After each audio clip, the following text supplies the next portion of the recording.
کدی بل تال یا خانک نه به یو شی د شکرانې نذرانې دی بل شي ته راغی د زکات ته نو دا به یې نه ویسته.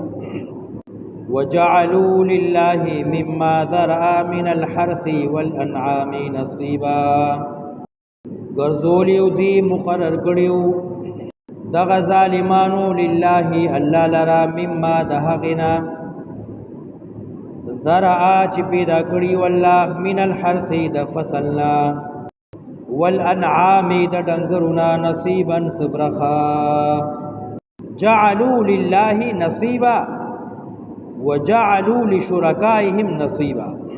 مقرر کړی وا دی الله لرا د هغنا چې پیدا کړی والله د فصلنا د ډنګرونا صبرخا فقالوا ندیب ویل هذا لله دا برخا دا حصہ دا الله دا بزعمهم په ګمان خپل کې وهذا لشرکائنا او دا برخا دا زمون شریکانو دا زمون الها زمون مددګاران فما كان لشرکائهم نو هغه برخا هغه حصہ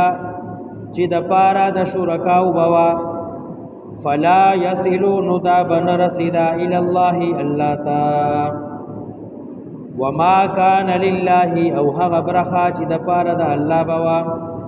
فهو يصل ندا برسدا الى شركائهم شریکانو د دیتا ساء ما يحكمون ناکار دی هغه چې دی فیصله کوي سبد فیصله وا لایکی کې شعر کې د الله د رضا د پاره دا د قرآن درس او د قرآن ترجمه ده. الله تخپل محبت وخی صرف د الله د رضا د پاره شعر کوي او لایکی کوي.